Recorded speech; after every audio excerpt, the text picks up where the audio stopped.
Well, good evening and welcome. I would like to take this moment to thank all the students and staff members who have worked hard for us to have this open forum. My name is Gordon Ham,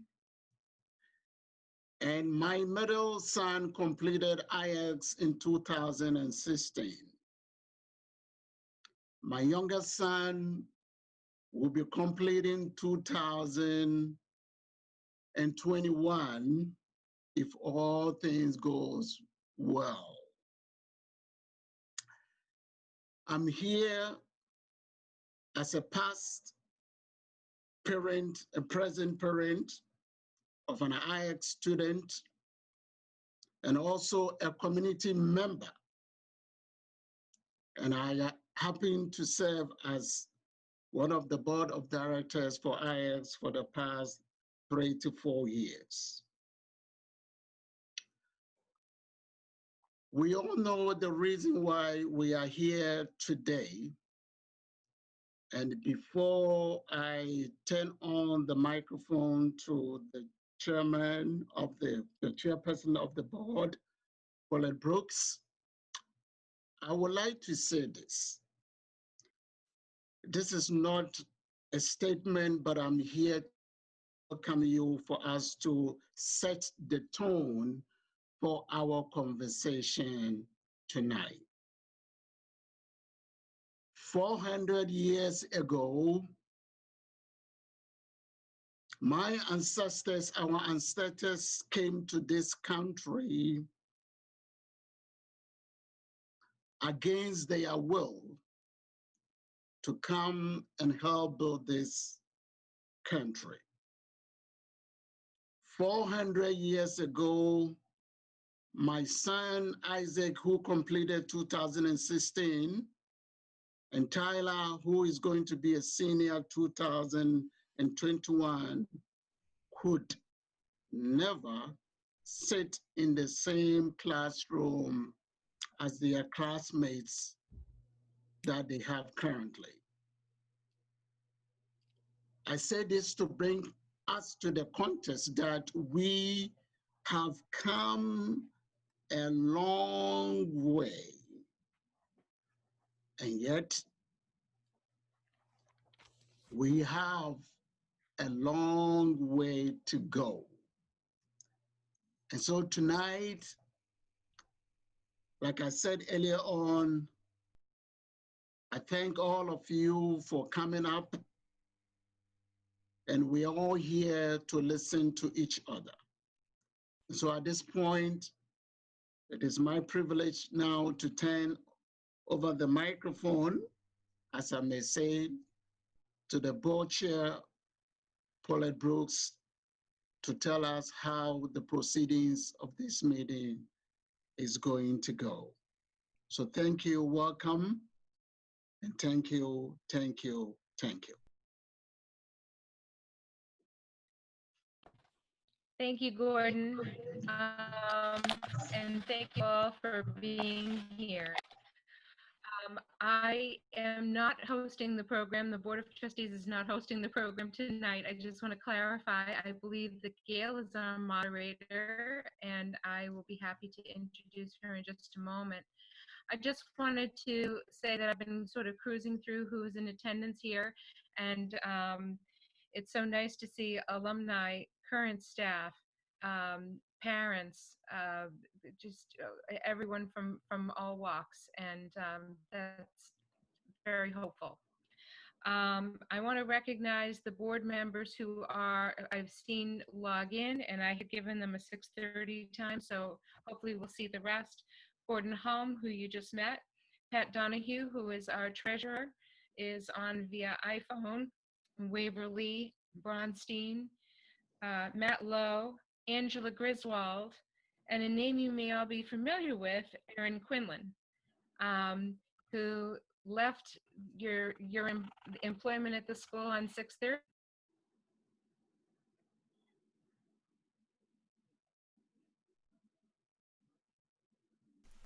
Sorry, Paulette, I think you're cutting out.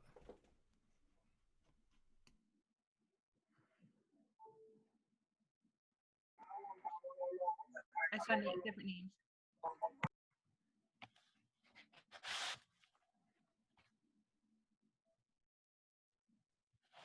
Who has the instructions on the ground rules? Okay, I think we're going to hear from Chris Pendleton first. Okay. Thank you, Gail. Hi, my name is Chris Pendleton, and I've been teaching and coaching at IACS for the last 4 years. On behalf of the teachers of color at IACS, I'll be delivering the opening public statement. Let me start off by emphatically stating Black Lives Matter today, yesterday, and every day we are lucky to live on this earth. We start off with this powerful statement to show unwavering support for everyone who speaks tonight and shares their experience or story where they felt as a person of color, their life and their voice was somehow less important. The testimonials that will be shared tonight display courage and vulnerability. By sharing tonight, we will be opening our hearts to all of you, thus entrusting everyone here with our own personal hurt. We as teachers of color can all speak to similar experiences of institutional racism, having walked the halls of schools where we felt powerless, profiled, and unsupported. We know all too well the pitfalls of an educational system that prioritizes policing in schools, disproportionately punishing people of color, failing to diversify the faculty, whitewashing our past, and fighting an uphill battle to succeed in an environment that seems set up for you to fail. As teachers of color, we refuse to sit idly by watching the same sins and injustices that plagued our educational experience play again and again in the institution we have a hand in. We as a country are finally unearthing and having serious conversations around the systemic racism on which this entire nation was founded. There is no time better than the present to hear the voices of the long oppressed, listen deeply with an open heart, and make seismic changes that will ensure every student, regardless of the pigment of their skin, feels safe in a space some call home for 10 months out of the year. Malcolm X once said, "Ignorance of each other is what has made unity impossible in the past."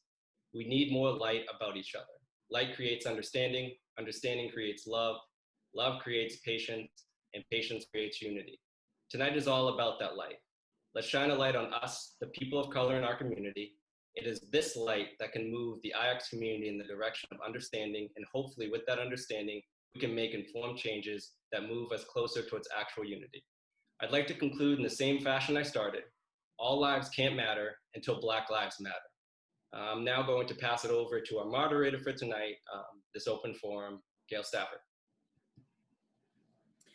Thank you, Chris, for the welcome, and thank you everybody for being here tonight. It's important, and we value your presence here.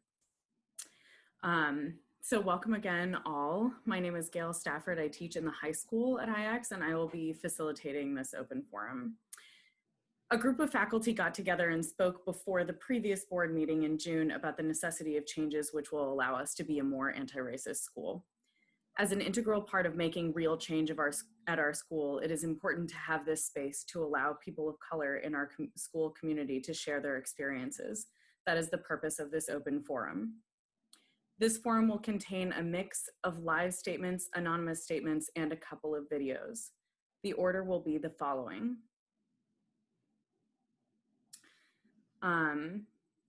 After my opening here, we will start with statements from current students and from alumni of color. First, there will be live speakers based on a speaking order. Students, I will say who is going to speak and who is on deck, and then turn it over to you. And then once you are finished speaking, I will then introduce the next person and say who the next person is on deck so that you know. Does that make sense? Okay, great. Then there will be video statements from students who submitted those. Then there will be statements submitted by students or alumni who were not able to be here. And then we will hear from anonymous statements by students, which will be read by various faculty. Once we are finished with the student section, we will move into the statements by faculty of color. So we will start again with live speakers, and faculty speakers have the list, so they will be speaking one right after the other. Once live speakers have completed, we will read submitted statements from faculty and staff who were not able to be here. And finally, we will have anonymous statements from faculty. After the faculty of color speak, there will be Hope Coleman-Plord will read a statement on behalf of a group of white students. Next, there will be a statement read by Jason Willoughby, Zach Pelham, Steph DiCarlo, and Lise Brody on behalf of a group of white teachers, statements of support. Finally, at the end, we will have anybody who would like to speak who has not already signed up to speak. If you would like to sign up to speak, but have not done so before now, you can email racialjustice@innovationcharter.org, and Mr. Ciola is going to keep track of a list, so those people will get to speak at the end. And finally, we will have a statement, a closing statement from all of the staff for racial justice by Nneka Cullen.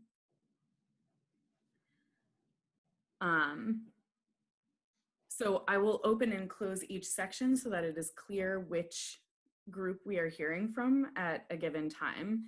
Unless otherwise noted, each speaker represents a different perspective. If you would like to speak again, but have not signed up yet, please email racialjustice@innovationcharter.org. So housekeeping and rules. Per board regulations, each speaker will have 3 minutes to talk. Steph DiCarlo, who I believe should be near the top of your screen, has offered to keep time. When you have 10 seconds left, she will hold up a yellow sign like she's doing now. When your time is done, she will hold up a red sign, also like she's doing now.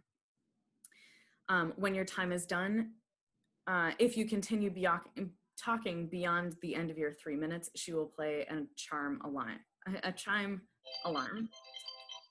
That sounds like that. It is expected that when people are speaking, they will not use names of the people involved and will speak directly from their own experiences. Hate speech and direct confrontation of individuals will not be tolerated. You will be muted and/or removed from the public forum. Please stay on mute when you are not speaking to reduce audio feedback and screen distraction. And finally, as members of the audience, we expect that people will listen to understand and not to respond. We want to acknowledge everybody's attention and presence online tonight for this important meeting. While we are privileged and fortunate to be using Zoom to have this meeting, we may experience some technical difficulties, as we already have. If speakers start to glitch technologically, we will wait for a few seconds to see if they come back. If they freeze, for the sake of time and continuity, we will move to the next speaker, and I will indicate that. We will keep track of these people who experience technical difficulties and offer them space to try again at the end before people who sign up during the meeting. And as a final note, as a last piece that is different online versus in person, is being able to feel the support of the people in the room.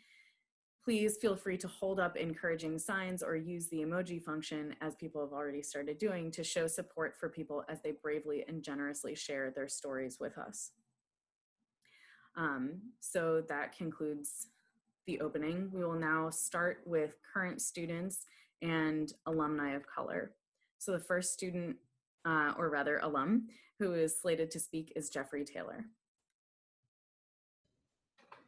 Thank you. My name is Jeffrey Taylor, and I'm from the class of 2017. What I'm here to talk about is the developmental harm of going to school as a minority in a majority white education system. My way of addressing this is through my experience in the lunchroom. When I first came to IACS, I used to bring a bento box that my mom would pack for me. In elementary school, I wasn't too bothered by bringing it, but by the time I got to middle school, I started to feel self-conscious.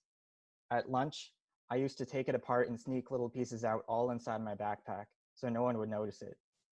I saw the types of lunches that other students would bring, and it'd always be Lunchables, Uncrustables, and sandwiches, and it'd always be in these large insulated bags with superheroes on them. I tried so hard to convince my mom that I didn't want to use the bento box, and she eventually had to give in. Just like that, a part of my culture was gone. This wasn't just in the lunchroom.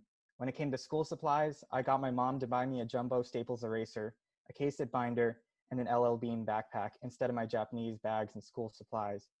Similarly, my Japanese grandmother didn't allow us grandkids to learn Japanese, even though she was a professor of Japanese at Riviera and Boston University. And that was because she had a similar fear, the fear of us developing an accent and being seen as different, a problem she had suffered with all her life while navigating a majority white collegiate America. Although diversity can sometimes be seen as a quota for administration, a lack of diversity can really leave a lot of peer pressure on POCs to forcefully abandon their own culture for the majority so that they can fit in. It's with this in mind why I strongly suggest IACS combat this by not only increasing its POC demographics, but also dismantling the hurdles that are currently blocking many POC families from applying. Although there is transportation access through the LRTA buses in Lowell, it creates a massive journey every morning and afternoon for many low-income POC communities who might be looking for alternative learning styles for their kids. On top of that, the cost of taking the bus, whether it's through the LRTA or the Christensen bus lines, can be a sharp premium for families of color. By having barriers like these, IACS is in many ways inaccessible to many POC communities with working parents. Although these problems are hard to fix, I think they should be a priority for the school because having a vast majority white population can be harmful. It's harmful for being exclusive against lower income POC families who might want a more individual hands-on attention that IACS offers. And it's harmful to the minority POC students like myself attending majority white schools like IACS who get peer pressured to forget their own culture so that they can fit in and attempt to embrace a white lifestyle. Thank you. Thank you, Jeffrey. Next is Karina Kamakaro, and on deck is Siva. Good evening, esteemed members of the Board of Trustees. My name is Karina Kamakaro, and I'm an incoming sophomore in Innovations.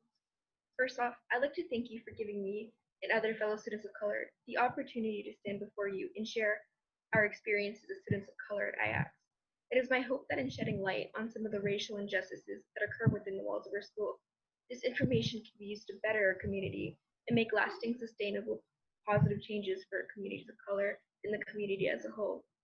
As Mahatma Gandhi said, our ability to reach unity and diversity will be the beauty and the test of our civilization, or in this case, our school community. I can vividly recall the very first time I walked the halls of Innovation Academy. I was filled with both excitement and anticipation for what was to come, as I had remembered hearing about all of the great things Innovations had to offer. I would be lying to everyone if I said the school didn't live up to its positive reputation. Still, as I looked around the room, I couldn't help but wonder, where were all the students of color? Growing up, I was fortunate enough to attend a racially and ethnically diverse school, which gave me the luxury of never having to worry about being seen as a minority. I never had to worry about standing out. It wasn't until attending Innovations where I realized the painful truth. The whole world isn't like that. In most cases, we are the minority. And with that comes the realization that we have to navigate between two worlds, that of our own cultures, as well as white dominant culture. Fail to assimilate to white dominant culture, one surrounded by people that don't mirror you, and you will absolutely suffer prejudices and microaggressions from those that have not taken the time to reflect on their white privilege. It wasn't until I walked through these doors that I fully understood the extent to which racism is so entrenched in our society today. It took my white peers telling me all immigrants are illegal, an administrator telling me that no one who carries around that much money in their wallet isn't dealing drugs, and my white friend telling me my dad looks scary. Why? Because he's dark-skinned, and all dark-skinned people are scary. I was disappointed to say the least, but I refused to let this deter me in any way from attending school. Instead, I chose to face all my worries head on. The worry of being seen differently from all my white friends as they found out I was Hispanic, the worry of then being treated differently just where my family comes from, and the worry of never being able to be fully accepted for who I am as a person. As I near the end of my discourse, I'd like to leave you with two suggestions. Number one, as decision makers, create policies geared towards increasing diversity within our IACS community. Students of color have a greater likelihood of doing better in schools when we have teachers and peers that mirror us and understand firsthand what it's like to navigate the world as a person of color in a white dominant society. And number two, mandate anti-racism and implicit bias training and education at all levels so that everyone is given the tools they need to reflect on the historical and political context that have allowed racism to flourish within our society. The time for change is now. Thank you. Thank you, Karina. Next is Siva Narasimhadevara. And after Siva is Madhava Narasimhadevara. Awesome. Thank you so much, everyone, for giving me this opportunity. My name is Siva. I graduated in the class of 2015, and it's great to see so many familiar faces, and it's giving me a lot of positive energy, so I'm grateful to be here. My journey through IACS, starting from 7th grade, was filled with enriching experiences that have helped me throughout the subsequent stages in my life. In hindsight, my comfort with communicating with others and speaking in front of audiences could not have been achieved if it weren't for the guidance and challenges that I faced during my time in high school. Despite being just one out of a very small group of students of color in my graduating class, I felt welcomed by all my teachers and staff and was not subjected to any overt acts of discrimination. I felt safe at IACS, and I believe that greatly helped me with my learning and growth. However, there were instances where I was subjected to subtle acts of racism by other students in the school in the form of offhanded comments, exclusion from social activities, jokes, implicit biases, and overall ignorance of my culture. At that time, I did not feel comfortable advocating for myself and ignored these acts as my positive experiences at the school outweighed the negative. It wasn't until I entered college that I started to explore deeper into my cultural identities and start having serious conversations about race and discrimination. It is hard to say if my classmates were intentionally being racist. However, I strongly believe that their acts were due to the lack of knowledge and experiences with diversity and social justice. With that said, I believe IACS can serve a pivotal role in bridging the gap between ignorance and inclusion. One suggestion I have is having weekly diversity inclusion training as a part of the advisory period in school. This period can serve as a space where students are exposed to topics involving racism and other forms of discrimination to build their awareness. I also think that some of these discussions should be student-led, as this can help them find their voices and gain comfort with having these difficult conversations. Through these sessions, students could hopefully learn more about other cultures and experiences and feel better prepared to address racism in the future. I'm very happy to hear that IACS is taking steps to address these issues, and I'm certainly proud to be a graduate from such a forward-thinking school. Thank you. Thank you, Siva. Next, we'll hear from Madhava Narasimhadevara, and after that, we'll talk Michael Mealy. Hi everyone, my name is Madhava, and I was part of class of 2018. At my time at IACS, I personally have never encountered any discriminatory rhetoric or behavior by any student or staff member.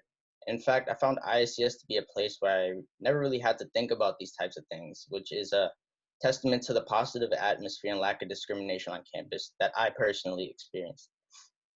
I also found senior projects to be a vital component to creating an environment that allows students to freely express themselves and engage in a topic of interest that will not only educate themselves, those who listen as well. I did my senior project on systemic racism in the US, which introduced me, as well as those around me, to many things that we would otherwise not have learned about if it wasn't for senior projects. However, I feel as though some steps can be taken to further ensure that students of color can be successful after high school. Being a child of immigrants, I knew very little of the college application process up until my senior year and what I needed to do specifically for my freshman and senior year to ensure that I could get into the best possible college I could. For example, how to perform well on the SATs, importance of recommendation letters, and maintaining a good GPA. I think that educating students starting from their freshman year about the things that need to be done to get into college and how to do well in them can help ensure that the most was done for these students to help them be successful after high school. Another thing that I think is important in addressing the inequities in society is being informed about the political process in the US, who are representatives and senators, the importance of voting, the judicial system, and how it has advanced societal causes in the past. For what I can remember, some of these topics were slightly touched on in my freshman year social studies class, but I remember graduating from high school without really understanding how our society functions, which could also just be a byproduct of me not paying attention when these concepts were presented. Nevertheless, it is definitely worth thinking about placing emphasis on these concepts given the lack of political participation among people of my age. Thank you. Thank you, Madhava. The next speaker, excuse me. The next speaker will be Michael Mealy, and after that will speak Hannah George. Good evening. My name is Michael Mealy, and I'm an Innovation Academy alumni from the graduating class of 2016. When I became a student at IACS in the 5th grade, I wasn't surprised that the student population, along with the school's faculty members, were predominantly Caucasian. As a person of color, I truthfully didn't feel like I didn't fit in. Being adopted and raised into a Caucasian family made me indifferent about being an African-American male in the world we live in. What caught my attention that year was the small amount of students and faculty that were of color. I made friends with everyone. However, my African-American and Latina friends allowed me to embrace my ethnic background. The bond with those friends grew stronger throughout middle school and all of high school. We weren't just friends anymore, we became family and are still family to this day. With that being said, my experience at IACS was amazing. The faculty was great and they still have a special place in my heart to this day. I never had any issues with any of the faculty members, especially any regarding racism. I will say there were a few instances where I experienced racial slurs said by Caucasian IACS students that were directed toward either myself and some of my friends. They happen rarely. However, when it would happen, they would always say things like, oh, we didn't mean it like that, we were only joking, or come up with other types of excuses. Personally, what they said didn't really faze me because I had dealt with multiple instances of racism directed toward me throughout my life, and they were a lot worse. I began to normalize all of these types of situations whenever they happened to me because I wouldn't allow myself to be affected by such comments and incidents. However, they did make me stronger as an individual, but also as a person of color. Moving forward, I would love to see IACS hire more faculty of color, along with accepting more students of color with all types of ethnic backgrounds to make the school more diverse. I think this change will help future students and faculty have an even better experience than I did when I was there. I would also like to see the history courses implement more material that focuses on more Black history along with many other ethnicities of color. Thank you for giving me this opportunity to help make a change, and I love how IACS is trying to make this change as well because they're doing a lot more than my current college is at the moment.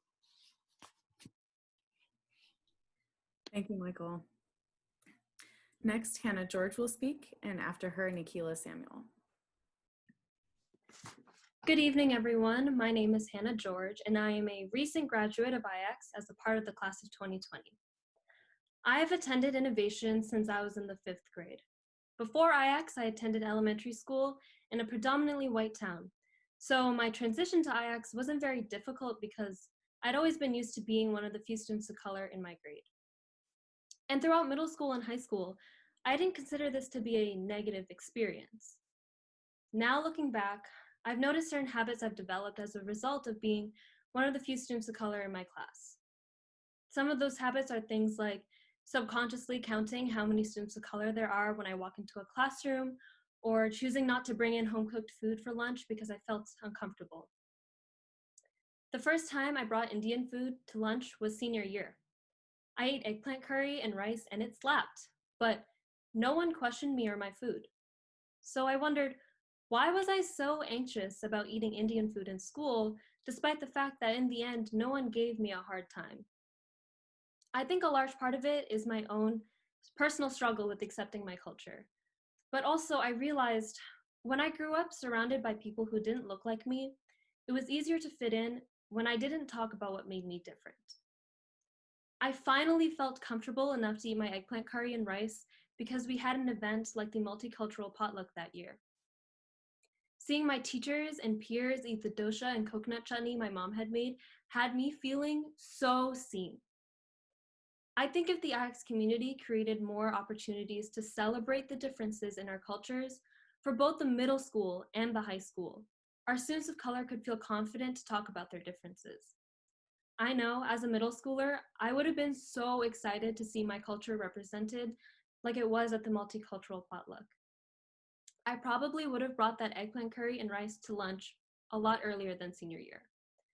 Though my experience as a person of color at IACS may be different than my peers around me, I thank you all for giving all of us the time to express our thoughts and hear our concerns. Thank you. Thank you, Hannah. Next up is Nikila Samuel, and after that will be Alexandra Passe. Thank you, Ms. Stafford.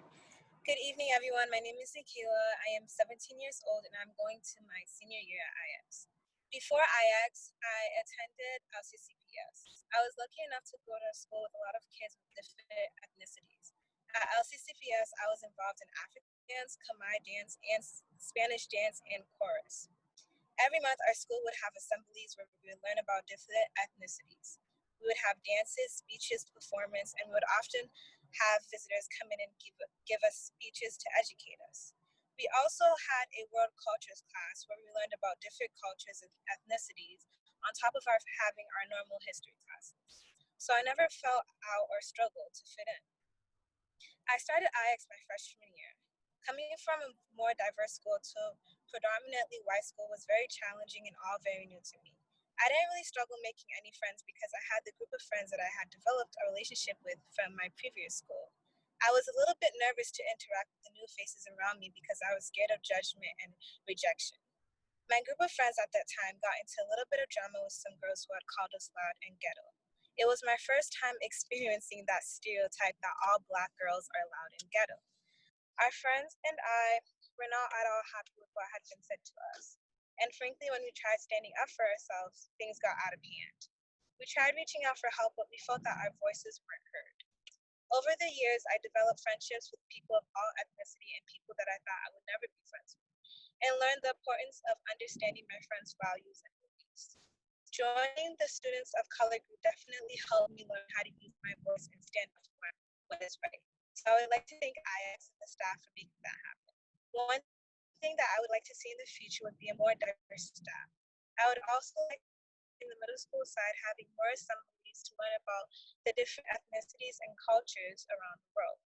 Thank you for IX for giving me the opportunity to speak among my beliefs. Thank you. Thank you, Nikila. Next will be Alexandra Basse, and after her will be Rhoda Kadu. Hi, my name is Alexandra Pace. I'm a graduating senior. I've been going to IACS for about 5 years, and I'm a Latina. As a white Latina, I haven't been exposed to any discrimination up front that I was aware of. I haven't really, I didn't look the part. I don't have the thick wavy hair or the tan skin. However, given that I was a white Latina, people felt more comfortable joking around me more often, saying jokes that they probably would be too shy or wouldn't say to others who they felt would take as an offense. The jokes were mainly harmless, just something to get a laugh out of, but I do admit that I've often felt uncomfortable, with some jokes joking about green cards, crossing the border illegally, or me being a Mexican, as if all Hispanics came from there. I'm proud of my culture and my roots. I'm proud of being bilingual, even though some would roll their eyes when I spoke in my native tongue, Spanish. But often, I'd come across people telling me that I was trying too hard to be Latina whenever I spoke Spanish or be the way that I am. And I'm assuming it's because I didn't look like your stereotypical Hispanic/Latina. So often I found myself questioning myself on how I act, how I am, and how I was being perceived as. I feel that people should be more aware, more educated, and more sensitive to what they say. It gets tiring or even irritating having almost every joke being said to you be as a Mexican stereotype, being dismissed when I correct them and say that I'm from Peru y Argentina. It gets tiring hearing jokes where people question your citizenship or your families. And it hurts to hear when people say I'm trying too hard to be Hispanic just because I don't look like it, as if I'm trying to compensate for it. I know more than most don't actively try and don't mean to offend, but sometimes it can come off as ignorant and or insensitive. I'm not saying people can't make jokes, but rather they should be more aware and educated in what and when they say things. In general, for me, IX community is very accepting and compared to many other schools and places, color, race, and ethnics haven't really been a major problem in our community. But that is my side of the story. Thank you. Thank you, Alexandra. Next will speak Rhoda Kadu, and after Rhoda will be Mimi Tran. Hi, my name is Rhoda Kadu, and I'm a rising senior at Innovation. I've been here since freshman year, and my experience has been very welcoming. I was able to grow as a reader, as a learner, and as a person.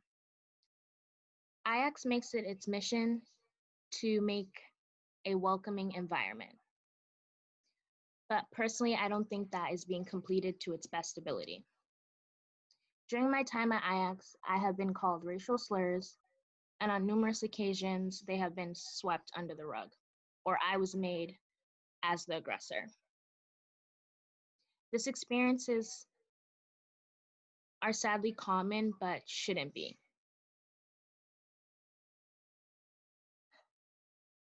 I believe the increase of diversity at IACS, especially in the high school, has revealed its problems. The other student body, or the white student body, isn't educated on comments that should not be said to people of color. Faculty tend to gaslight problems of student of color, making them feel like, oh, what did I do to receive that comment? Which isn't right, because we don't deserve to feel like that. I personally believe an increase of faculty of color would help students of color feel more welcome. I believe an increase of transportation in areas where students of color are coming from would make students of color feel more welcome. Because taking the city bus, that it's 2 hours to get home, when kids get home in like 10 minutes, doesn't make me feel wanted at school.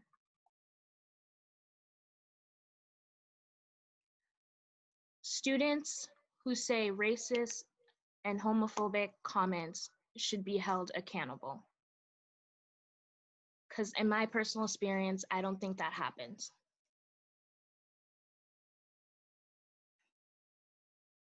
There should be more of an effort from the administration and the faculty to include more cultural curriculum.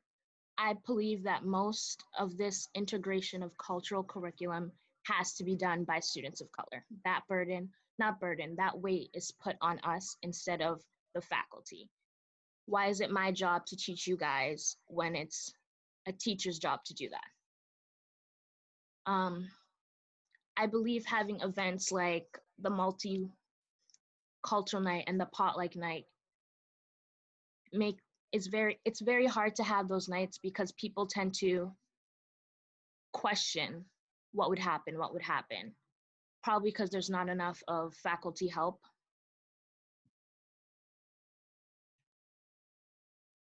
I just want there to be more resources and more awareness for things that are happening in this day and age, especially when facing race and matters like that.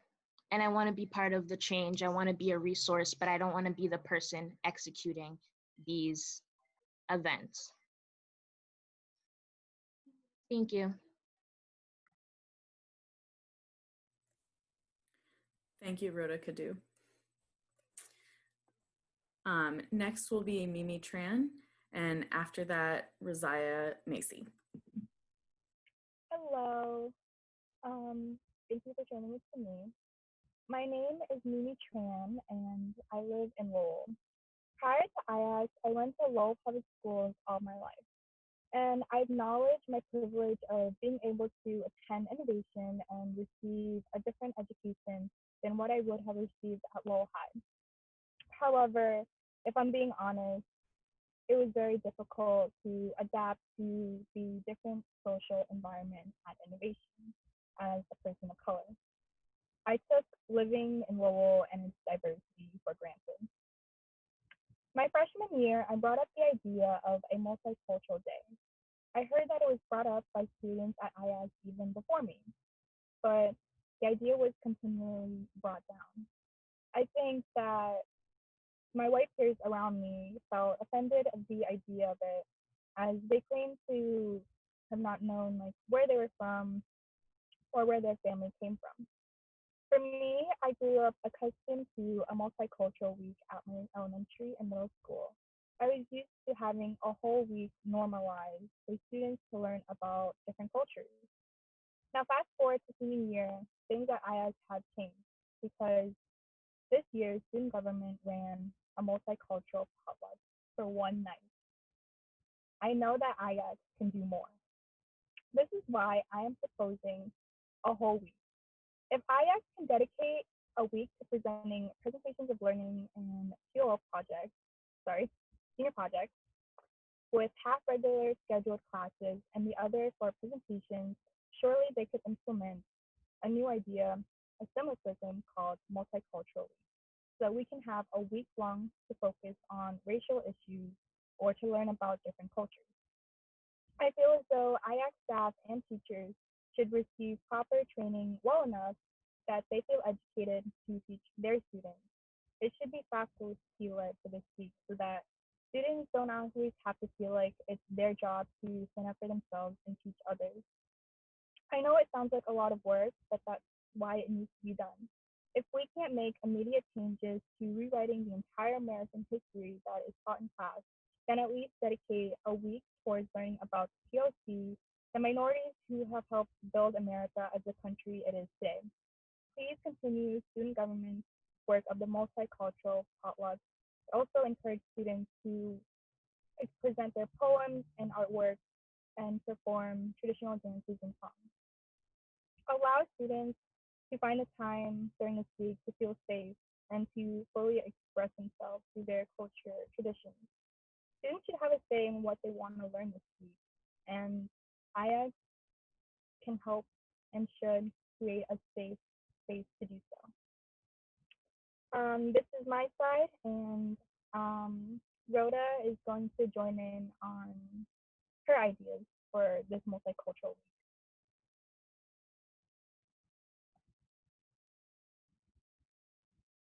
Mimi and I were proposing a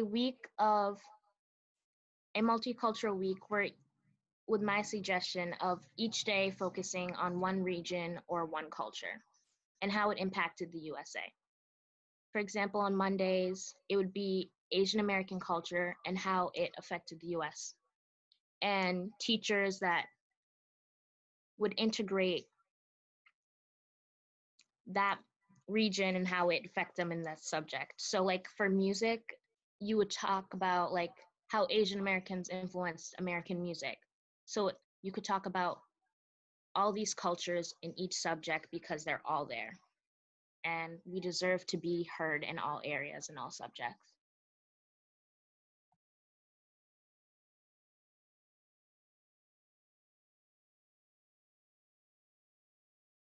Thank you, Rhoda. Um, Unfortunately, I am a graduate at the 2020 this year, so I wouldn't see if Multicultural Week does come to life, but I hope it does. Thank you all for listening.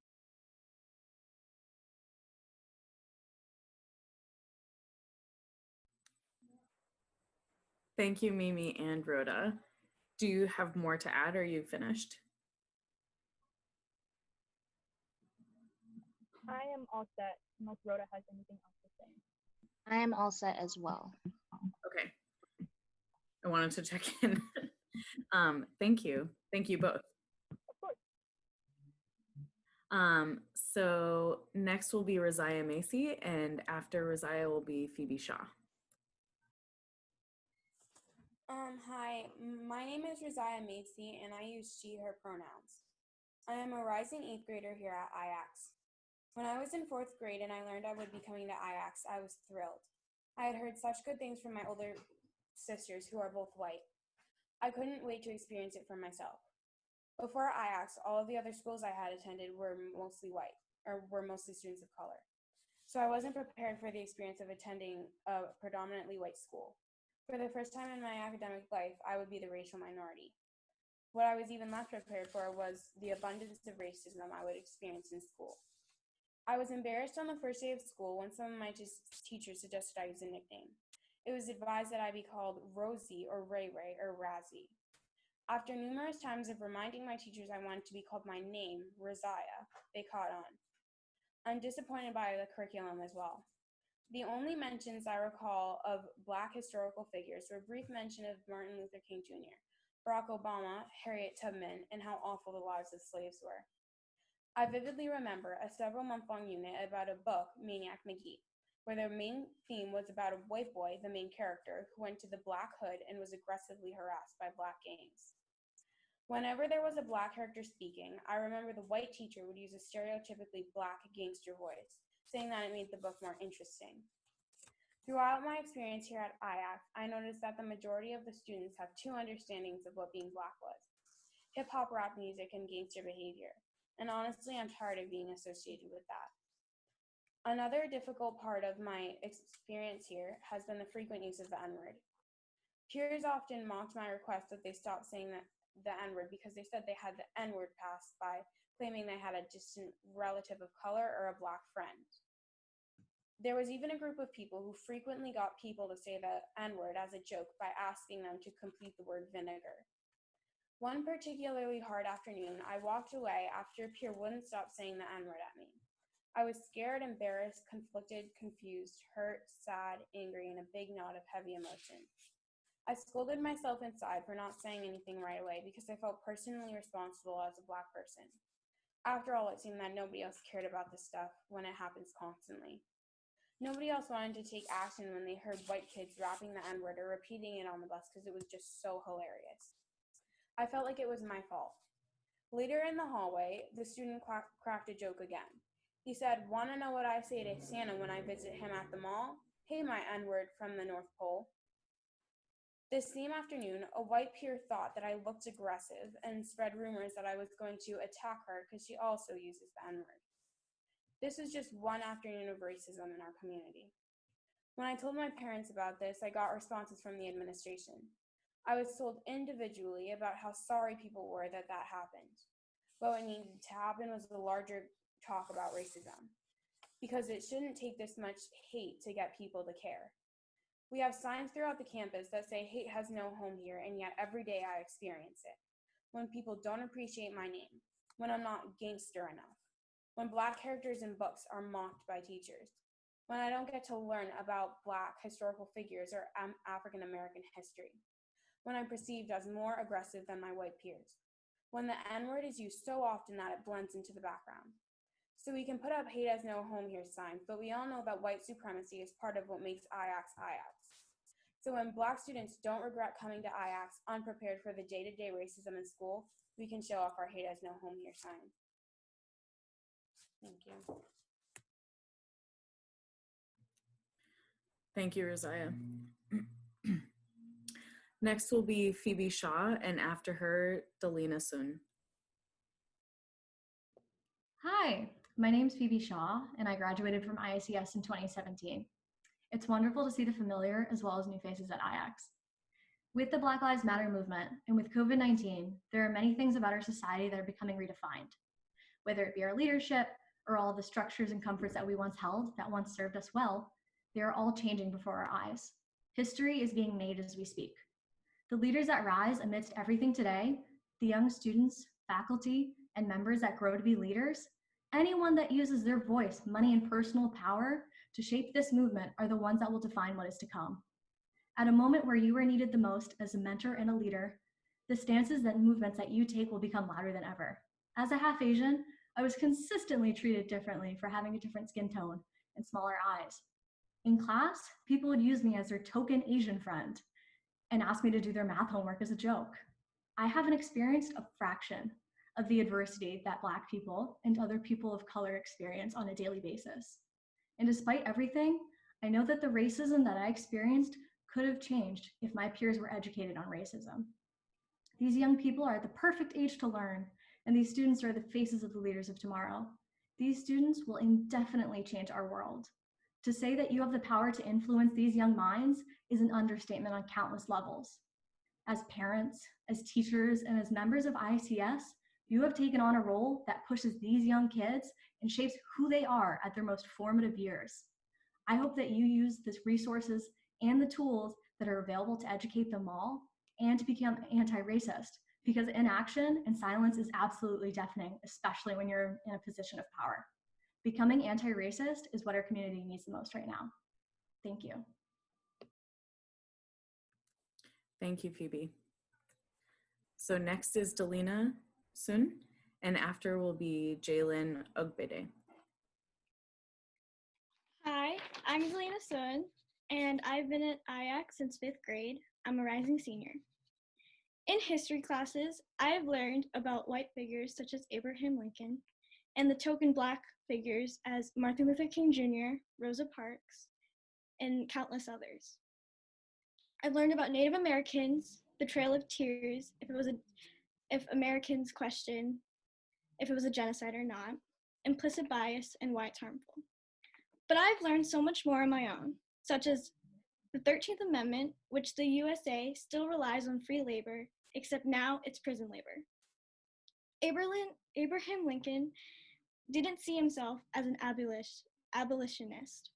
Martin Luther King Jr. had the civil acts rights, and after that, everyone still wasn't equal. Rosa Parks wasn't the first woman to protest sitting on a bus. Colette Colville was, a 15-year-old girl who sat on a bus 9 months prior. The reason we don't talk about her? She had a child out of wedlock.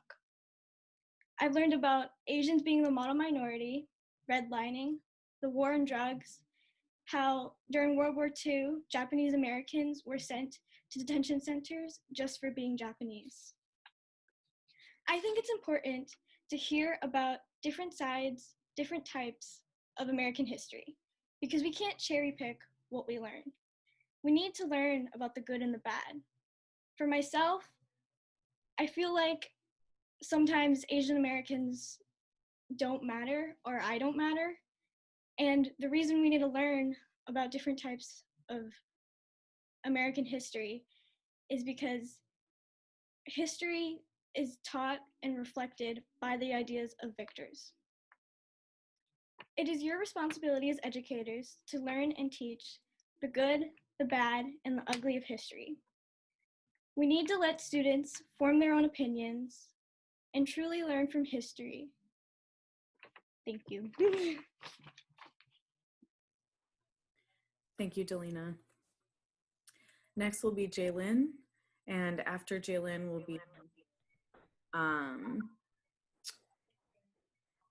is Ernestine here?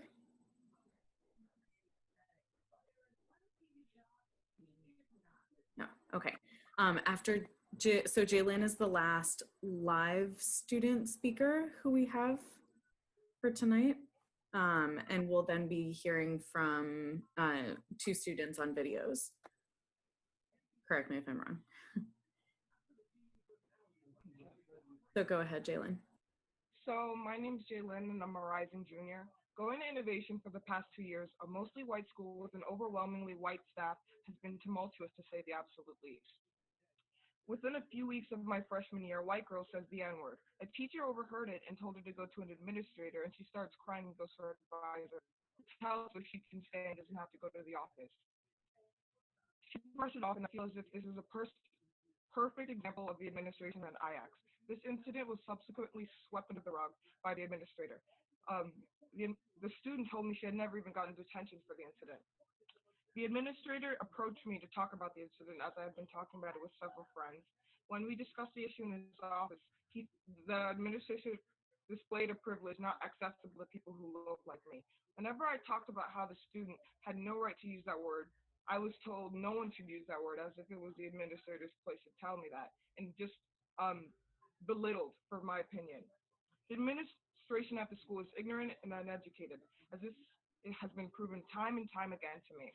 In my sophomore year, 2 of my friends heard 3 staff members in their office say things such as kids from Lowell are ghetto and they need human classes. This type of disgusting, dehumanizing language was met with laughs by the 3 of them. Most of the children from Lowell are poor students of color. This language is as racist as it is classist. If this is what the staff of this school was caught saying, I wonder what else is said behind closed doors. This type of ideology is present in students as well as past graduates. A past graduate consistently said and did hateful things such as using the N-word and sending in an email saying, I know the truth, when we were going to have a transgender woman speak at the school. This student, with all his hate and bigotry, is met with open arms by staff members whenever he comes to visit. It is quite appalling to see teachers and staff hug and treat the student with such love, knowing the bigotry he bears.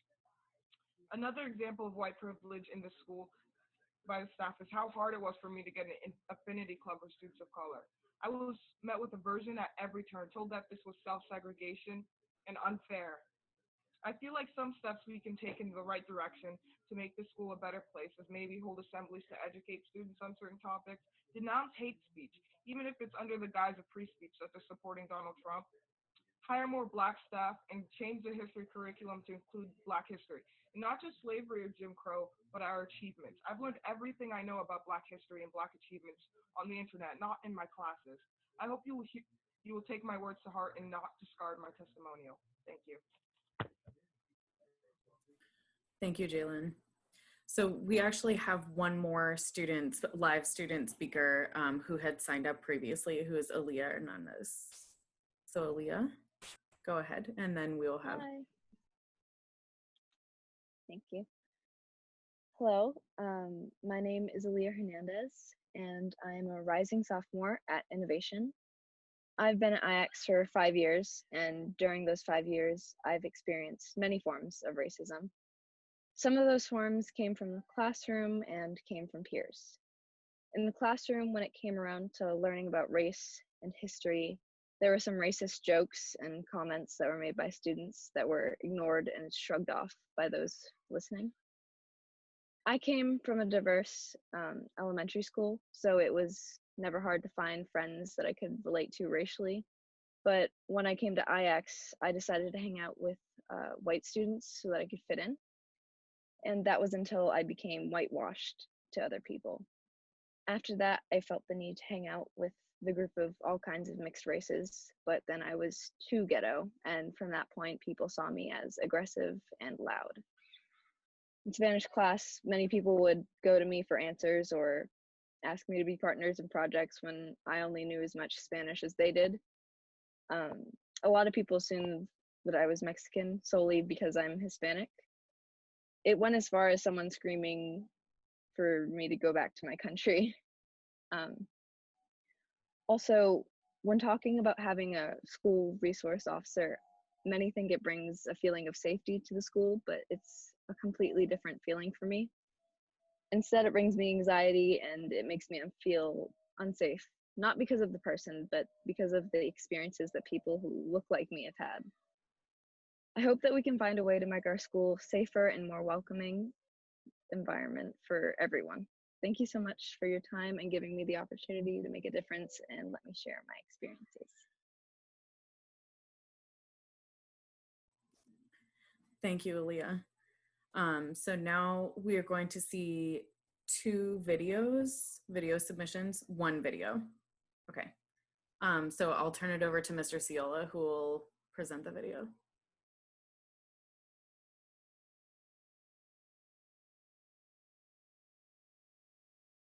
Hey, so to those who don't know me, I'm Dimitri Malvas, and I believe I'm here talking about what I think about what my opinion, I guess my experiences with, I guess, racism, diversity in our school. And the fact is that I've never really ever seen racism come from teachers at all. I have seen it come from students before, and it sucks that it even has to happen in the first place, and it sucks that it's other kids because they just don't know what the heck they're talking about, and they just like they don't understand like what it is, and then they're just doing all that, and I don't know. I feel like I'm going off rails, but the thing is like.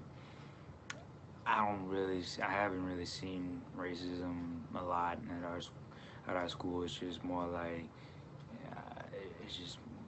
just not really anything, because I don't think I've ever really seen it to be a problem at our school. And I think we're doing pretty good right now. Like if you're like at our school, if you're a minority, like you're not gonna get any like trouble from anyone. You're not gonna get bothered from anyone.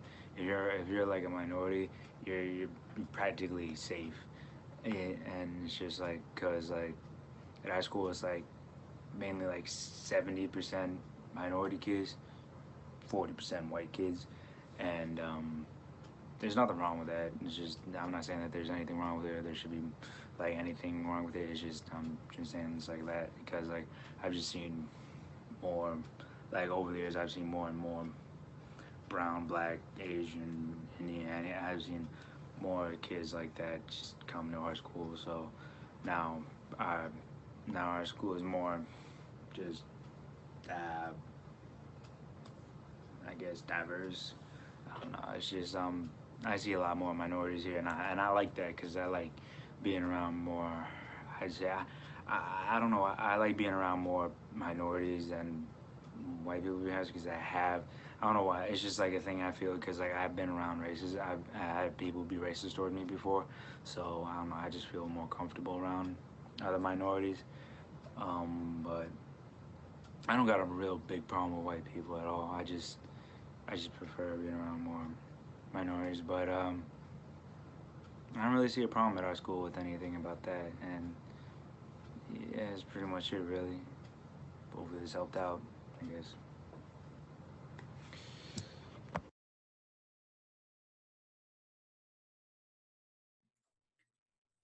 Okay, so that concludes that's all the videos that we have for today. So next we are going to go to statements that students have sent in, but students who are unable to attend for various reasons. So staff will be reading for them. And staff now have access to this list, correct? So they will say who they are reading for and then read. Okay. Hi, everyone. I'm going to be reading a statement on behalf of Evelyn Sorn, who graduated in the class of 2019. I hope you're all doing well during this trying time. I saw a post about this committee from a former IACS student asking for testimonials from students alumni of color, and I wanted to share my experience. I went to IACS since 5th grade. It was a different time, and people were more forwardly racist, but in their defense, that time things were okay to say and do and weren't treated harshly with repercussions. I was called names like chink or gook, was told to go eat dogs or cats, and much more I can hardly remember. There was also a time in my CTR class where I had trouble pronouncing English words due to being bilingual, and I couldn't pronounce a word correctly, so the teacher had students pronounce it correctly to me whenever they saw me. I understand now she was trying to help me in her own way and probably didn't understand the racist connotation that action had, but I remember then feeling extremely ashamed. Throughout high school, people were less forwardly racist, but they had prejudices and microaggressions.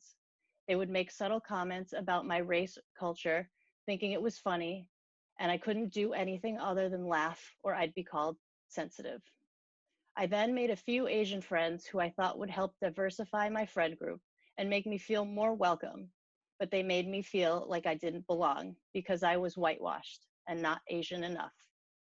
So I was kind of rejected from both sides, American and Asian. I never brought it up to anyone because racism towards Asians is often overlooked and isn't seen as racism, especially in comparison to what other people of color face. It's seen as a joke. I don't remember specifics, but the most I've faced is being ridiculed with comments or jokes made about my race from people who I thought were friends, which went through my senior year, and I'm lucky to have not faced far worse like other races have dealt with. I hadn't learned how to stand up for myself until recently, and I hope things have changed and are better than what I experienced being Asian in a predominantly white school. I thank you for what you're doing in shedding light on the changes that need to be made. Thank you. Okay, I'm going to read a statement for Tyler Dunkelholm. Before I do, I just want to give a content warning that some of these statements do include some slurs. We're just trying to speak these students' truths as they were dictated to us. So that's just a warning. My name is Tyler Dunkahom, and I've been a student at IACS for almost 7 years now. I've loved my time here, and I would absolutely love to say it's a place where I feel welcomed. However, that's not always the case. While I highly consider the school much better in those terms than others, still, even a little bit of racism is something that cannot be tolerated. So many different students and faculty of color have experienced this in our school, and these events aren't just a one and done. They reside with us as people. It's very difficult to just forget about an experience where someone puts you down due to your race. These microaggressions continue to be collected by students of color, and it's not healthy for us to just hold on to these experiences. These things build up, and eventually we snap. We are human, just like everyone else on this world, regardless of their skin color. Living in a system that isn't against, and in some case promotes racism, puts a continual mental and physical block on me and our people. I would love IACS to be a place where we don't have to worry about these things, a place where this block isn't consistently on our next, a perpetual worry that we all have. A safe space is really what we need, a place against the system put in place to specifically make us feel inferior. I would love to see IACS do what's right and get rid of this block we're all so familiar with. I'm going to read a statement written by middle school student Shiba Kadu.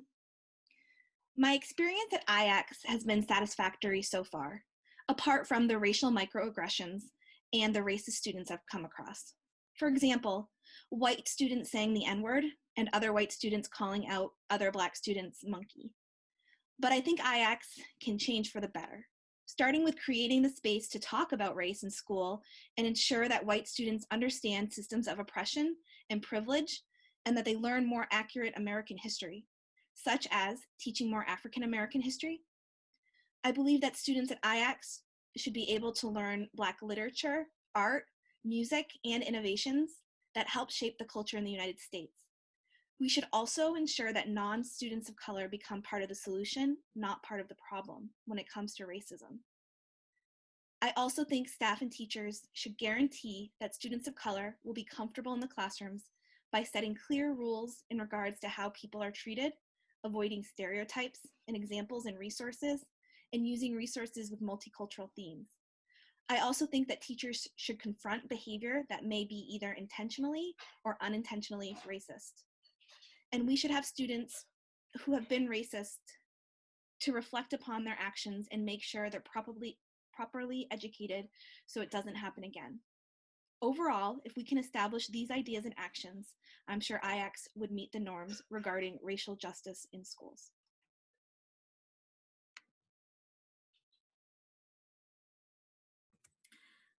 Thank you. Thank you all for reading from the students who were not able to be here. The following several testimonies will also be from students written anonymously. So they will be read by various faculty. The faculty are of various races. All of the students' testimonies are from students of color. So the first person who is, and again, I'll reiterate that this is testimony given from students. So there's potentially language that some people might find upsetting, but just be aware. So the first person who will share, and again, faculty have the list, so they will share one after another. If a different person is speaking, all except for the very end, you can, or almost the end, you can assume that if it's a different person, it's a different student that they are representing. Thanks, Gil. First one. I was called a stupid nigga one time by a student, and I felt some racist tones from some of the students when I first attended IACS because of the fact that I was one of the few Black kids there. Question 2. A group of girls made a group chat to bash one of my friends because he didn't want to be with one of their friends anymore. And one of the friends made a joke saying that she was going to lynch the boy and his group of friends. And the staff found out about it and kind of brushed it under the rug and focused more on why her and her friends felt that way. Third one. I was banned from receiving financial aid for sports, end-of-session trips, and other activities that required money because I was accused of stealing from a student on an end-of-session trip. I felt cornered because I was the only black student there amongst a group of white students because I was the only person they questioned when we got back to school. Next student. When my parents wouldn't pick up the phone when the school would call, I would get asked questions like, do your parents care? Do they talk to you at home? Do they work? Do you feel comfortable living at home? These questions made me very uncomfortable. There were countless times where I would hear white students use the N-word as slang, and I would be afraid to speak up because I felt like if I were to do something that made the student uncomfortable, I would somehow get in trouble. IACS needs to be more culturally sensitive. Honestly, when I think of high school, I try to forget all my interactions with my friends. I have never felt welcomed by my peers, just the teachers that made it bearable. Racism is a very real thing at school. There were so many instances where I was called a chink and I never understood the magnitude of it until my parents explained to me. And you have no idea how many students there use the N-word with the hard R to talk about others there. Next statement. During my first semester at IACS, it was decided we would put on In the Heights, even though IACS is a primarily white institution. This musical, written by Lin-Manuel Miranda, primarily discusses the struggles of Latinx immigrants and their experiences when trying to make a living in the United States. Despite each character being Latinx, the director cast these roles with almost all white actors. Due to the discrepancy between the written character and the student playing them, the director encouraged Black and brown face. Specifically, they told us to use foundation that was a bit darker than our skin tone. They pointed at a white student and then at me, saying that if the students had a white skin tone, they should opt for a skin tone like mine. At the time, I was 14 years old and did not realize the implications of this. I was mostly just happy to be recognized by the director. Later on, as I progressed through high school, I was pulled aside to have my language skills evaluated by an ELL faculty. Despite being born and raised in the United States, taking honors English classes and getting an A- average in them, there was still a question of whether or not I could speak English clearly. The teacher questioned me on my basic English language skills and had me fill out a worksheet, and it became evident that I was not being evaluated because I was showing an issue in classes, but because I am not white.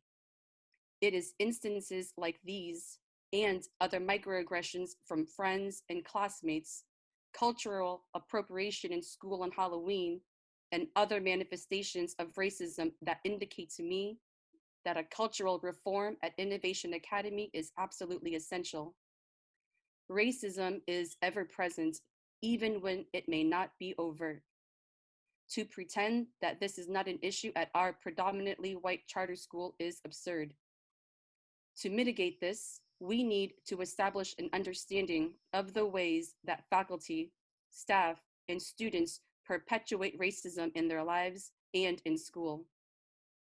The library needs to include more literature by Black, Indigenous, and people of color. Curricula needs to center non-white narratives and life experiences. There must be more than just a handful of non-white teachers. IACS must make a concerted effort to hire Black, Indigenous, and people of color teachers. The white perspective can no longer be our educational default. In order to be actively anti-racist, IACS must recognize its past wrongdoings and break down the norms that uphold racist systems. Next one. I don't know if this email has to be in formal writing, but I was called a nigger in the middle of the school hallway and there were no consequences. Also, freshman year, me and my friends were welcomed in by a student who attended IACS in middle school by calling us ghetto, loud poor people.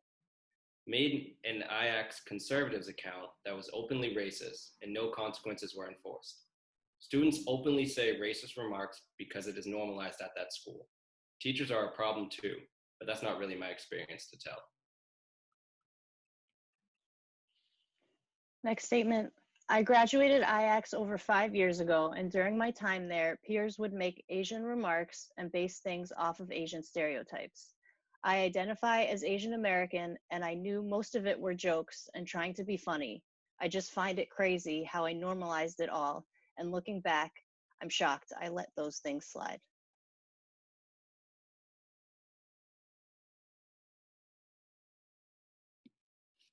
Next statement.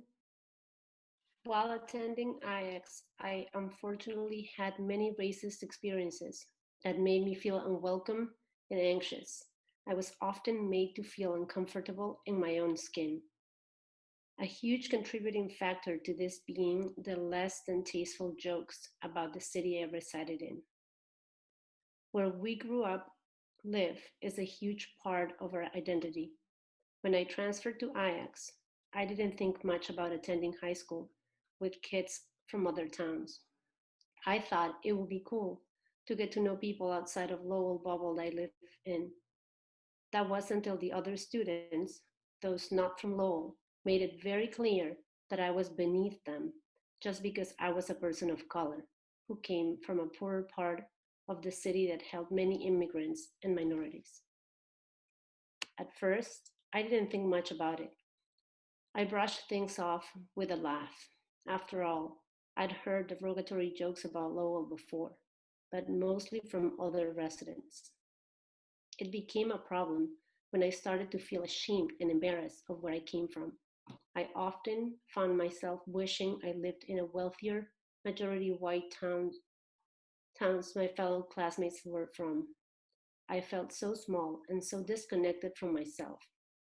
And the few times I found the courage to stand up for myself, the person making the joke would roll their eyes and mutter something about feisty, how feisty I was because I was a Latina from Lowell. I think what really broke my heart was when I began to hear this not only from fellow classmates, but from close friends, and even an advisor that I adored to death. Another thing that was like a punch to the gut was the stereotypical jokes the white student body would make about people of color. From talking about how Black people can swim to asking if a certain Spanish teacher had jumped the border to be able to teach here. I was even asked if I was illegal the morning after Trump was elected, which was a question that took me so much by surprise that I felt as though I had been slapped in the face. Please will continue reading the second part of this testimony. I often felt like us students of color were helpless and outmatched. I am not sure how diverse the high school has become since my graduation 2 years ago, but back then, we were just a small handful compared to the majority white student body, who wouldn't know how offensive they were being, even if it slapped them in the face. When we tried to stand up for ourselves, we were dismissed as having bad attitudes or being too sensitive. It was a double-edged sword. The situation made my experience at IACS absolutely terrible, and I anxiously awaited my graduation so I could hightail it out of there. I definitely believe the school could implement some improvements. One idea I have is to somehow make lessons about sensitivity towards other cultures and races required for the student body. It could be a mandatory class for 1 year, like how health was taught strictly during sophomore year when I attended, or it could somehow be merged with another mandatory class. I also think that the school should offer a wider range of history classes that touch on different races and have events in school that celebrate different types of history months. For example, if the school celebrated Hispanic Heritage Month, the cafeteria could offer food from different Hispanic cultures. I would love to make sure future students of color do not have to deal with the same things I did. Kids are supposed to feel safe at school. Having a student body made up of different cultures and races is a beautiful thing, and no one should take it for granted, especially a school like IACS that prides itself on being woke and innovative.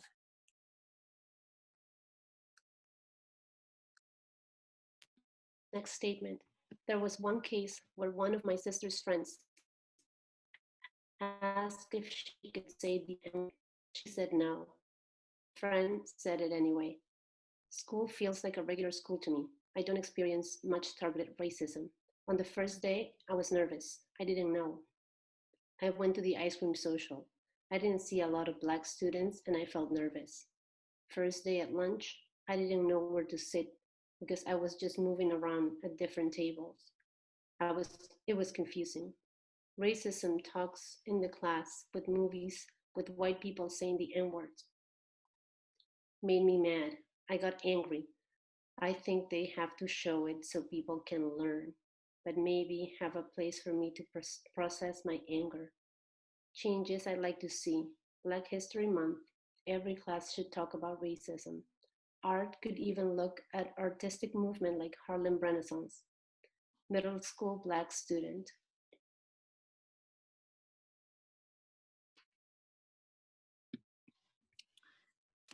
Thank you to the students who have shared and to faculty for reading their words. Next, so that all of that concludes the testimonials from students that we have prepared for the evening. Next will be the section of faculty of color who will read live statements.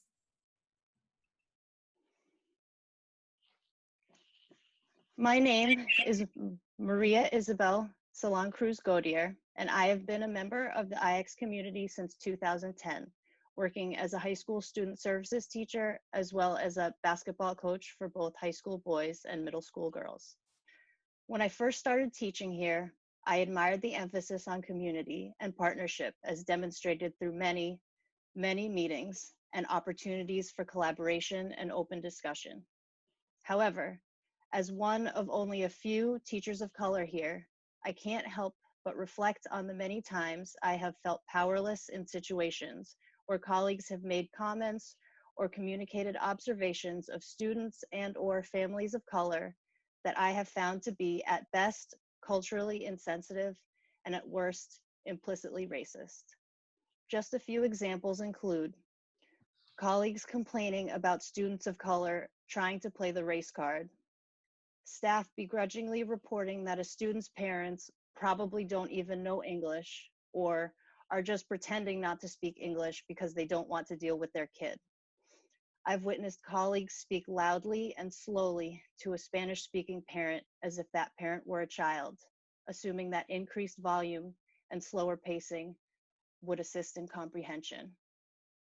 I have always given colleagues the benefit of the doubt, assumed good intentions, and addressed these situations tactfully and with care. I would offer suggestions like, perhaps we want to consider what the student's home life is like, or what do we know about their cultural background? Maybe we should wait to have an interpreter present in lieu of causing a commotion, so as not to be accused of playing the race card myself. I am ashamed and take full responsibility for my complicity and silence in these situations. My inaction is something I can only apologize for and work harder to change. I refuse to perpetuate the cycle of oppression. I am the mother of 2 biracial children. As a parent, I work really hard to provide the best opportunities for my children. I want their life experiences to be drastically better and exponentially more positive than my own. As an educator, I am morally obligated to do the same for my students, our students. It pains me to accept the fact that students at IACS who look like me, who look like my children, have walked these hallways and were subjected to the same intolerant and despicable insults that I had to endure when I was in school more than 20 years ago. We must do better. I know we can do better. Thank you to the Board of Trustees and Mr. Orpin for committing to our shared vision of an anti-racist IACS. Hello, my name is Neka Colleen, and I have been at IACS for about 2 years. I'm a high school inclusion aide, and I'm also the faculty advisor for the Students of Color Affinity Group. So far, IACS has been quite a welcoming and supportive community for me. Nevertheless, I cannot ignore the fact that there remains lots of anti-racism work to be done. Personally, being the only Black female staff at work, I feel very alone, isolated, and sometimes emotionally detached. As a Black woman living in America, I have had to repress my anger and avoid certain emotions. This has allowed me to normalize so much trauma and hurt because I have remained silent and suppressed these emotions for too long. At work, I find myself always trying to fit in and feel as though I must always tiptoe around my white colleagues' feelings.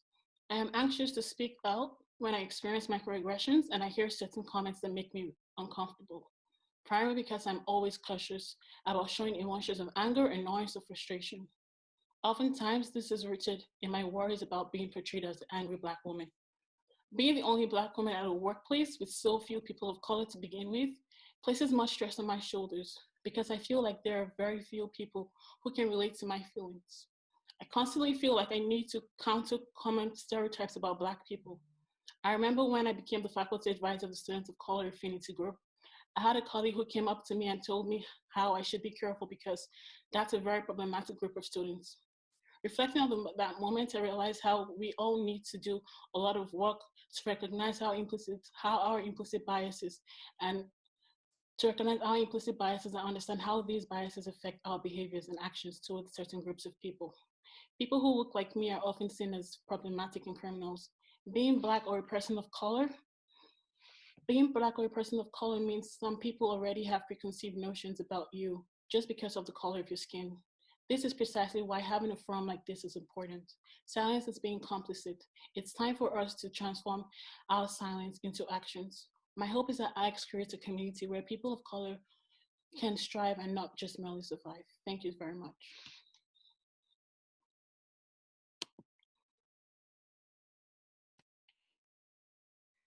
My name is Ocarding Alicia Falcon Tortorelli. I have been treated differently for a long time in this country, and I have learned to ignore it, to accept it, and to even believe.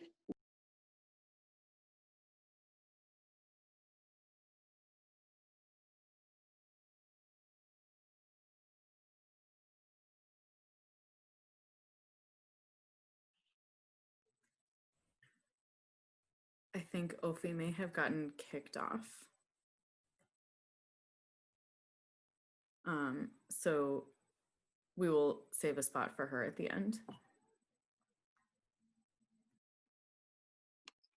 My name is Raxmi Derival. I'm a Cambodian American woman, the lucky wife of a Haitian American man, and the proud mom of 2 beautiful sons. I'm a mother raising Black children.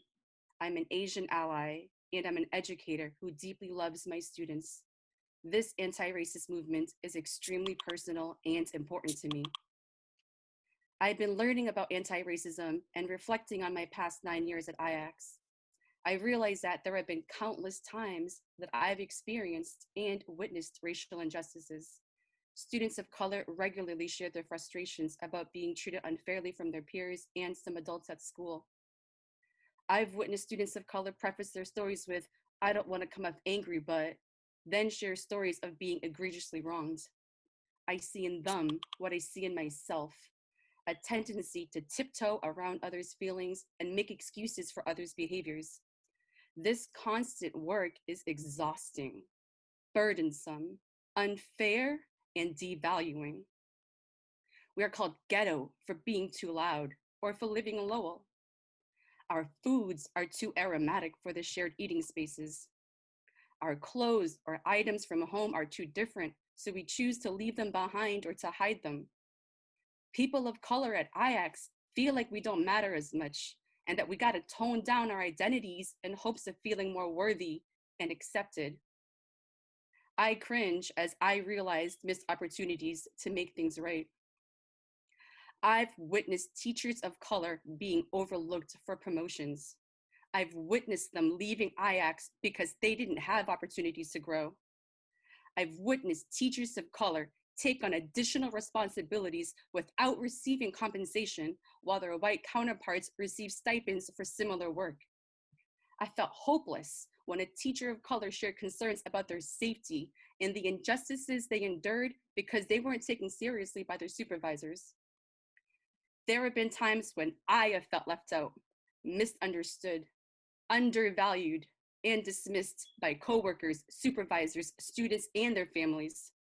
I've been hurt and offended when my teaching practices and experiences were questioned. I've wondered whether it was because I was a woman in the sciences or a minority in the sciences or both. I've spent angry, sleepless nights considering quitting my job rather than calling out unfair treatment and implicit biases, afraid of being seen as playing the race card.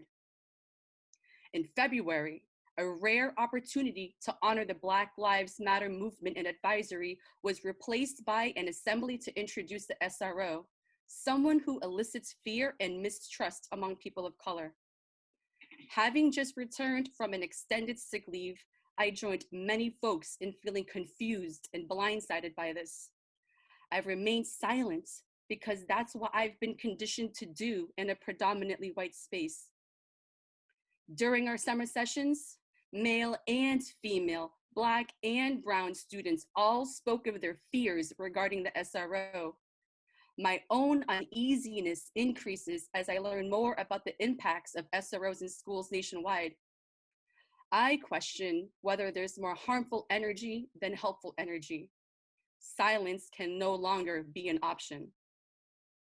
In spite of the fear and the hurt, I am choosing to come from a place of love.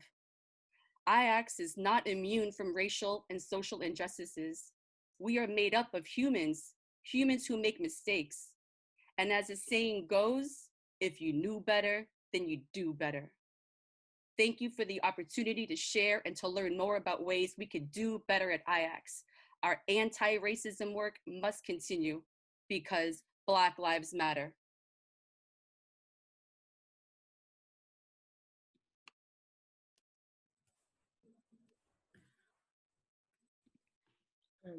Thank you. Sophie is she'll talk again. My name is Ofelin Alicia Falcon Alonso Tortorelli. I am Peruvian and I am a high school teacher. I have been treated differently for a long time in this country, and I have learned to ignore it, to accept it, to even believe that I was lucky for having it easier than so many other immigrants. But all of the profiling and microaggressions that I have suffered have become a burden that I carry with me in silence. Now that I am a mother, I pray that my son does not have to carry this burden too. In my first year at IACS, someone in administration sent me an email. The next statement is from Manar Guda. Rex. Firstly, Rex. I think I speak for most when I say that the active role IACS Rex, hold on. is determined to take in creating a safe, anti-racist school environment is commendable and certainly a step in the right direction.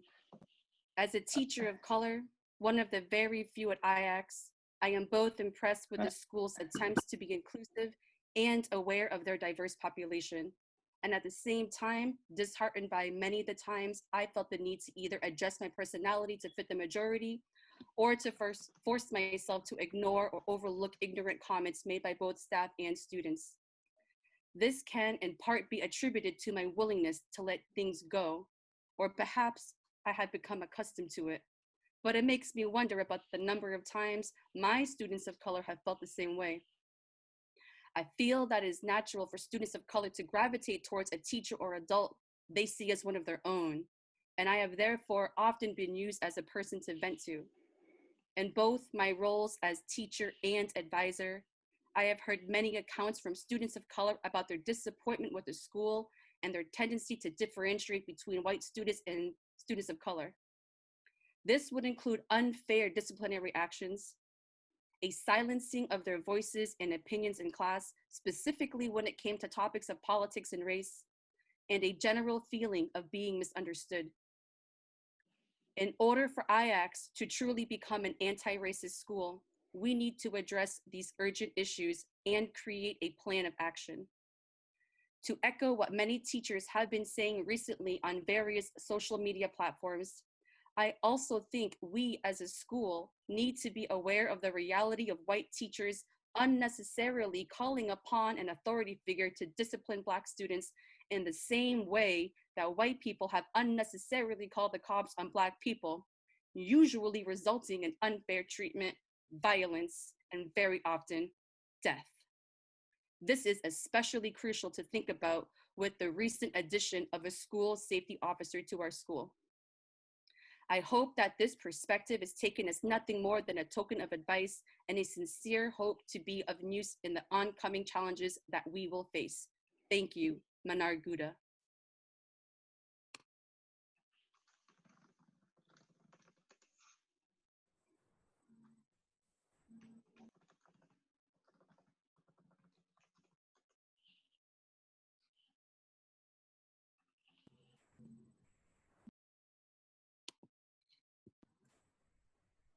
I'm gonna read an anonymous staff statement. Is Oh, Ophi gonna speak? Oh. I can go after NECA. It's okay. I'll go after NECA. Okay. Thank you everybody for your patience with the technology. Dear IACS family, staff, students, and staff, in the wake of the tragic death of George Floyd and other unarmed Black Americans, it is time we come together as a community to act on even the smallest acts of racism that can harbor more hate. The persistence to change has been a great part of American history, and the desire for change is very present in our community.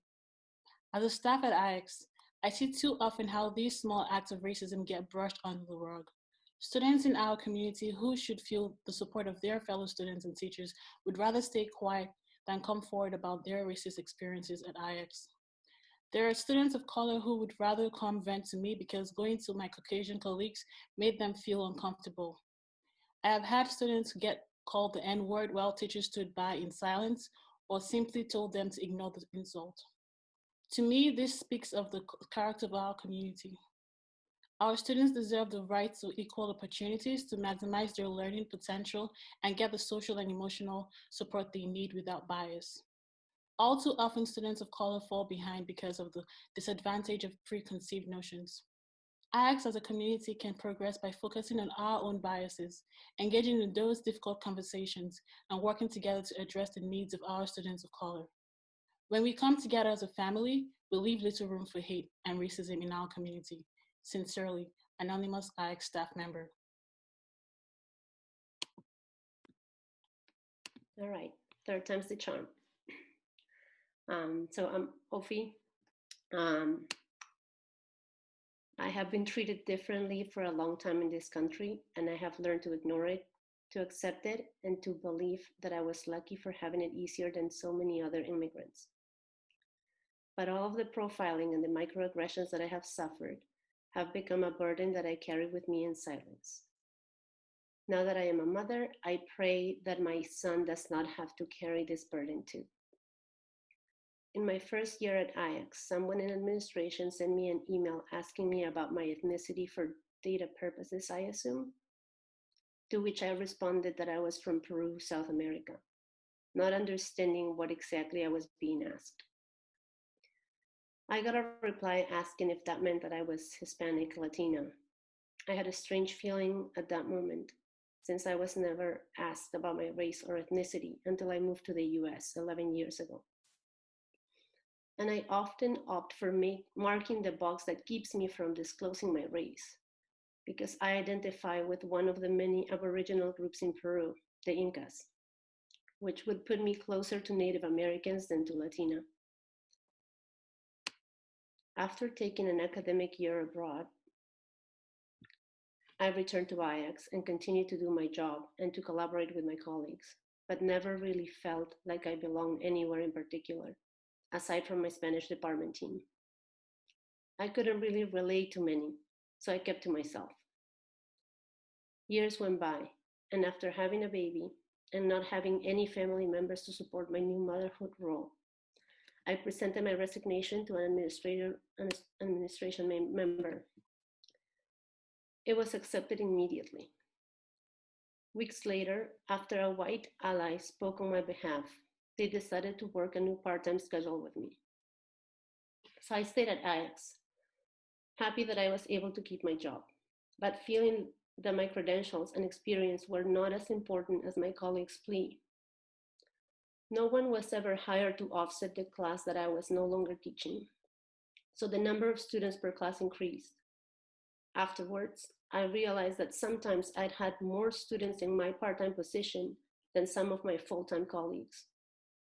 I have always tried to be a team player, and I just keep working hard.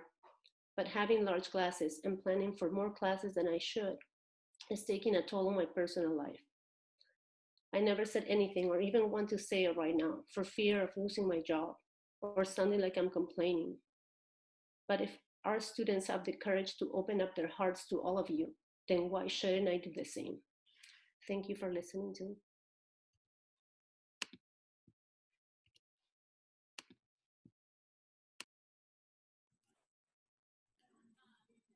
Thank you, Ofi.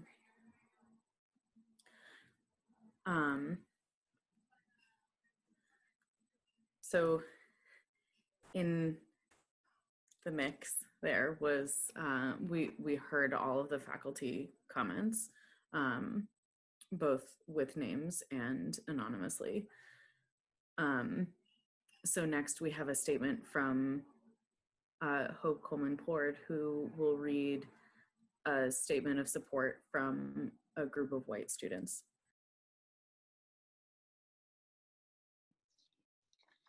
Hello, IACS community and board. My name is Hope Coleman-Plord. I use she, her pronouns, and I'm a rising senior in innovation. I speak today on behalf of the white student members in the anti-racism group that was recently established at IACS.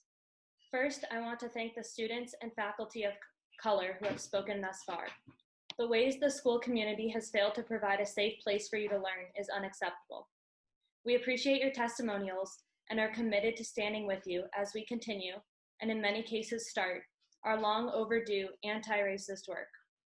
IACS, just like all institutions and systems in our country, is not immune to anti-Black racism, which extends beyond the individual actions of its members. Despite the implementation of the IACS 2025 vision to, quote, better prepare IACS students to learn alongside peers of different cultures, experiences, and perspectives, end quote, IACS has failed to teach white students how to examine their own privilege inside our school community.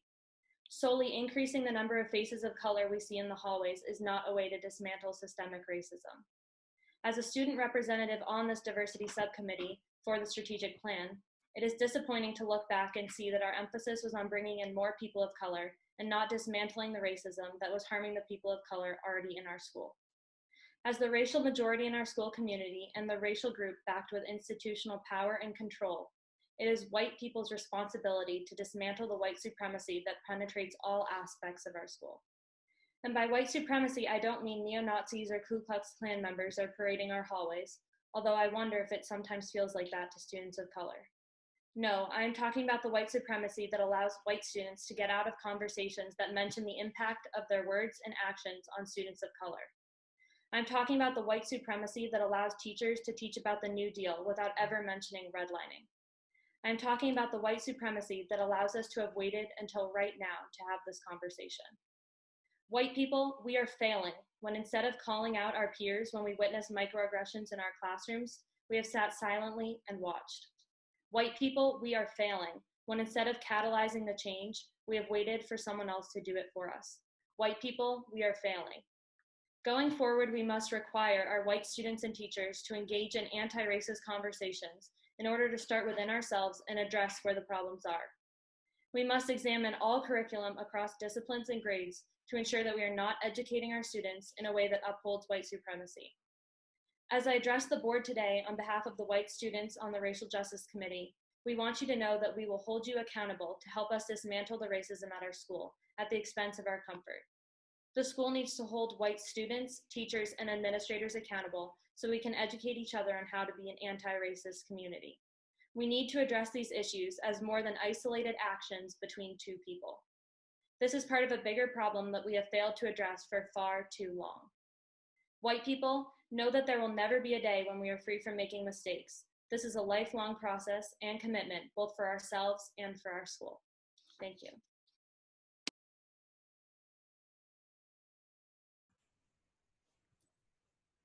Thank you, Hope. Next will be a statement A group statement read on behalf of a group of white faculty. We represent a group of white faculty who want to make a public statement in support of the staff and students of color in our community. This statement is collective because we want the focus of the meeting to remain on people of color whose voices need to be heard. To the people of color in our community, we want you to know that you're not alone. We hear you, we believe you, and we support you. The stories shared tonight and the countless ones untold reflect the reality that people of color face racism in this school community.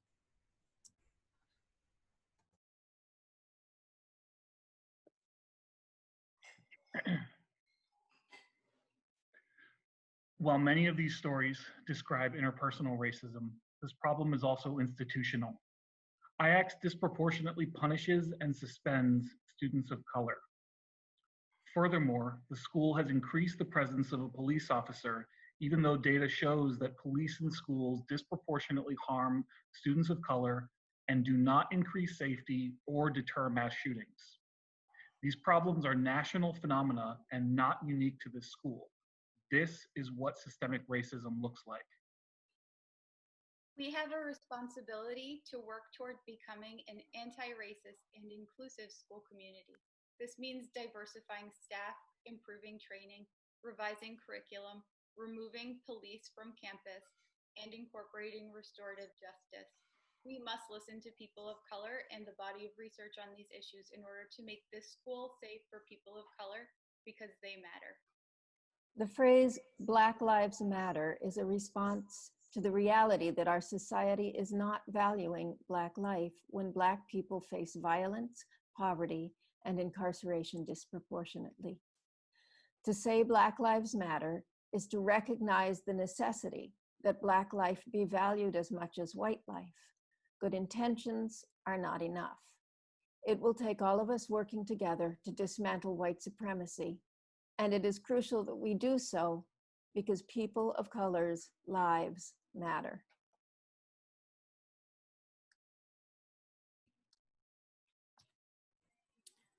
Thank you, everybody.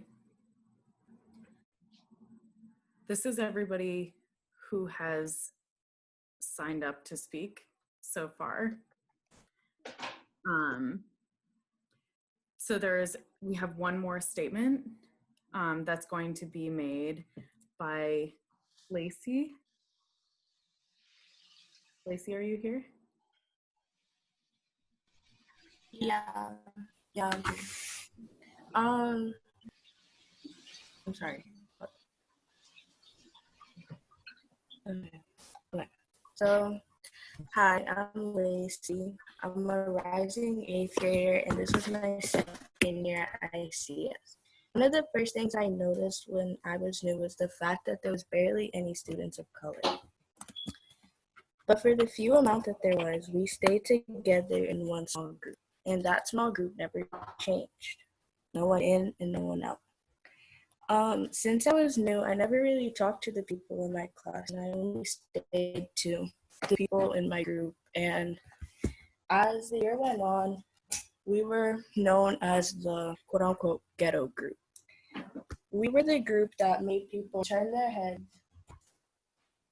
We were the group that made people turn their heads and look at us in confusion when somebody would make a joke in a foreign language. But it was our normal. No one would really think about it or question it.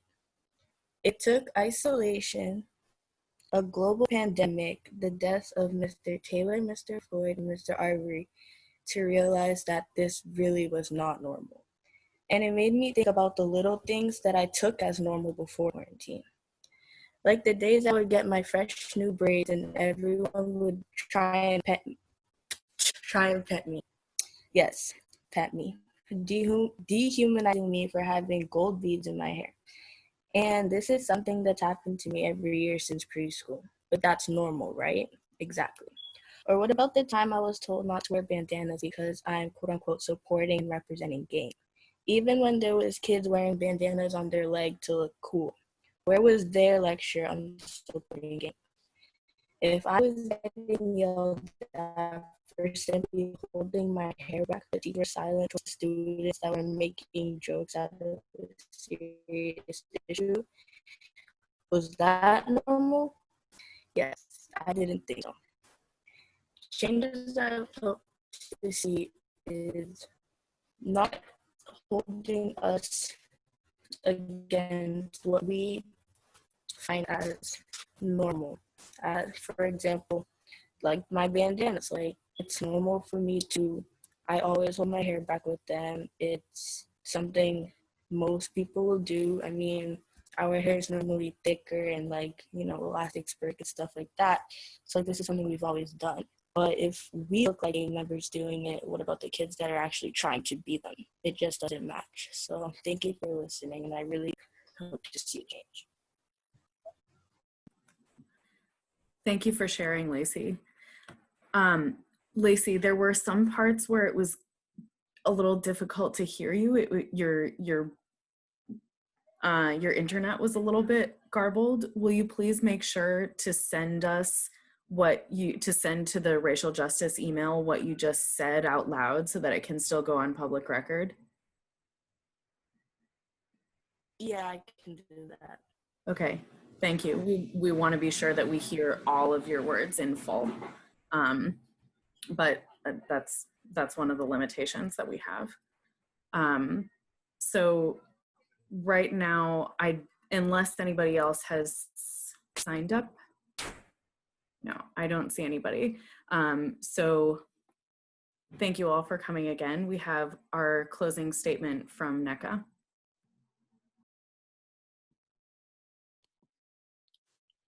Okay.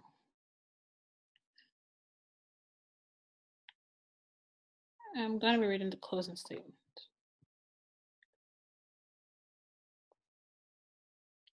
Okay. We, the staff for racial justice, would like to thank everyone who attended this forum tonight. Thank you to the board and head of school for agreeing to be a witness to these testimonials of staff and students as they reflect on how they have experienced racism at IACS. We especially want to thank those who have been brave enough to share their personal stories as we strive towards making a better future, both here in our community and in the rest of the world. We recognize how challenging and taxing this work can be. It is our hope that these stories, along with so many others which were not shared here tonight, will help guide our collective work moving forward. Looking at the next steps for this group, on Monday, July 20th at 6:30 p.m., the Racial Justice Group will be presenting action items for the board's consideration. While we do acknowledge that there are some very pressing and difficult issues around the reopening of schools on the agenda, we expect that the board will also treat racism as a pandemic that it is, and understand that racial equity concerns must be taken into consideration with school reopening plans. Our goal must be to create a more anti-racist and just community that values input from all stakeholders. All this must be done under the umbrella, understanding that until Black Lives Matter, none do. We encourage you all to stay engaged with this work however you can. There will be more open forums like this, and one as we head back into what is sure to be a challenging school year. And we look forward to hearing more voices as we all have time to reflect on these very important issues. Take care and stay safe. Thank you.